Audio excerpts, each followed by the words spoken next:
Fraud controls in very small firms. Um, Controls for firms with 1 or 2 employees. Again, this is tougher because you cannot have that separation or segregation of duties with so few employees. But you can take some measures that will help. Have the tax and bank statements mailed to the owner's home. Shuffle through the bank statement pages to give the impression that bank statements are reviewed. Involve the owner's spouse. Spouses are less trusting of employees. Spouses are more curious about fraud. Spouse should attend the first internal controls meeting. If a spouse is replaced by an employee, beef up the controls. The most common types of fraud, check fraud, checks written on insufficient funds, checks written on a closed account, counterfeit checks, forged checks from the employee's company, employee theft of the vendor's checks. The most common are the top two, where checks are written on an insufficient funds or closed account. Okay, the most common types, checks or statements stolen to order more with the company image or logo. Check washing, where the pay and amount are erased and new data are inserted. Check stock, with imprinted account data is stolen. Check fraud schemes, the most common types, check kiting, a non-existent funds are deposited. A check is written on the account depositing the funds in another bank. Paper hangers. It has phony checks to distracted employees requesting cash back. Women with crying baby distracts employees. Stop payment orders. Forged traveler's checks. $100 is a common denomination that's forged. Spotting counterfeits. Signs that a check is counterfeit. It has a slick feel because on color copies the print is not raised as on genuine checks. Lack of texture. No watermark or microprinting or hologram. Even high quality offset lithography may lack one. New methods of printing help prevent fraud. Prismatic lithography uses color patterns that are difficult to separate and hard to imitate. Scrambled indicia uses a pattern of colored dots that becomes a word when seen through a colored filter. Microline uses a microscopic line of tiny letters. Hologram. When a hologram on a check is viewed from different angles, it changes appearance and color. Security seal on back. The seal becomes visible when held up to the light. What to look for. When reviewing canceled company checks, scan the checks to spot slightly different colors. Investigate gaps in check numbering. Investigate long outstanding checks. Investigate too many seconds endorsements. Employee check fraud. Employment taxes are a favorite target. Ask the owner's spouse, outside bookkeeper to check endorsements. Be aware that an outside payroll service may have a dishonest employee with access to company financial data. For a complete list, see the workbook, the textbook pages 32, and you will find more that you can review.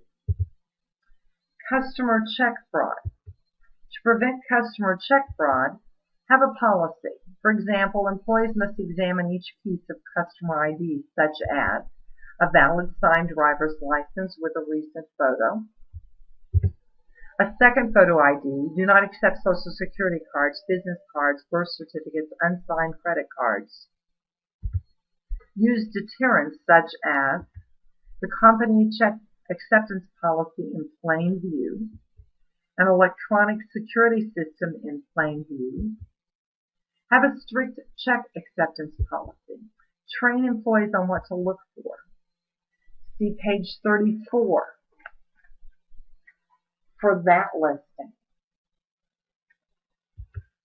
Have employees ask for additional ID or consult supervisor if a customer is overly polite, especially nervous, aggressive, hurried, overly careful in signing a check, tries to distract employee while writing a check. Again, there are more on page 34 there as well. There are systems that help prevent fraud include bank verification, example 900 numbers to call, shared information networks, check guarantors. Typical charge is 1.5% to 2.25%.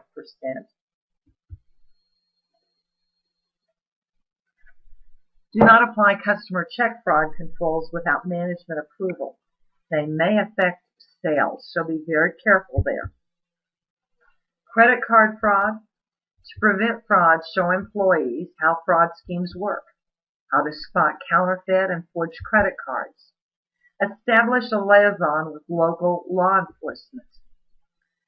The most common schemes are fraudulent advances or overpayments, using bad checks for advance payments on stolen cards, then running up charges before the bad check is discovered.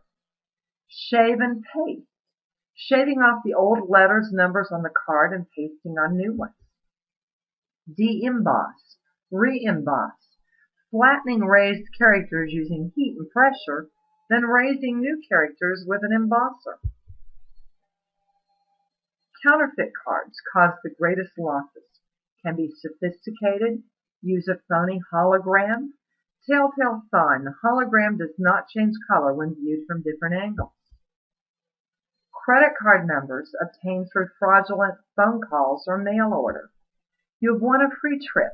We must verify your card number before sending it to you. This is Visa. We have a report that your card was stolen. Please verify your card number. Never, never, never give a credit card number or personal data to a caller. Other credit card fraud schemes: sending out a false application for a credit card to obtain personal data, intercepting a new card en route, obtaining a merchant number by reading the magnetic strip on a stolen card, then using this number to obtain the balance on the card and charging purchases to it. This is known as skimming. For a complete list, see page 47 of your workbook. Employees can be trained to spot customer behavior that may indicate fraud. That list is on page 48. Spot bad cards on page 49, so that you can be looking at what is a valid Visa card, what's a valid MasterCard, what's a valid American Express. That begins on page 49. When you scrutinize certain credit cards, you need to be careful. It may offend customers and hurt business. Be very sure that you do not implement without management approval. All right, here's information on checking that Visa card. Take a look. There's an ultraviolet sensitive dub that's visible on the face of the card when placed under an ultraviolet light. You have embossed or printed account numbers. They have to begin with the number 4. All digits must be clear, even, and of the same size shape. But on a re-embossed card, the numbers may be fuzzy. Always check the hologram where it's easier to spot a re-embossed number. A 4-digit number must be printed directly below the account number and match exactly the first 4 digits of the account number. Both must begin with a 4 on a Visa. It should have good through or valid through, and this date below the account number is the card's expiration date. If today's date is later than this date, the card has expired. The hologram on a Visa is a flying dove and should look three-dimensional and seem to move when the card is tilted back and forth. The Visa logo should have micro printing around its border. This printing is barely readable without a magnifying glass. The flying V embossed security character next to the good through date is not a required security feature and therefore may not be on all cards. If you're checking a MasterCard, the first 4 digits of the account number must match the pre-printed 4-digit BIN, B-I-N, bank identification number. All MasterCard account numbers must start with 5. The last 4 digits of the account number must match the 4 digits that appear on the cardholder's receipt. The hologram, 2 globes with MasterCard in the background, should look three-dimensional. When rotated, the hologram should reflect light and seem to move. The stylized MC security feature has been discontinued, but may continue to appear on cards through June 1st of 2010. The signature panel has MasterCard printed at a 45-degree angle in various colors. Any tampering will smudge or erase some of the letters. For swipe transactions, compare the signature on the card with the cardholder's signature on the receipt. On the signature panel, there are 7 digits. The first 4 must match the last 4 of the account number. Slightly to the right is a printed 3-digit CVC2 verification number. Checking an Amex, an American Express card, the pre-printed identification number, the CID verification number, is not embossed. It should always appear above the account number on the right or left of the card. All Amex account numbers start with 3 in clear, uniform, embossed numbers with the same size and spacing. This number should match the account number on the back of the card and the one on the printed receipt. The centurion should be printed in the kind of fine detail you see on U.S. currency. When viewed under ultraviolet light, the centurion should be phosphorescent, and you should see the word Amex. Do not accept a card after its expiration date. Only the person whose name is embossed on the card may use it, no one else. This statement gives American Express the right to take possession of the card at any time. Some strips have a hologram of the American Express image embedded in the magnetic strip. The signature panel should not be taped, mutilated, erased, or painted over. Check the signature on the back of the card against the one on the transaction receipt. If a customer gives you an unsigned card, request a photo ID with signature.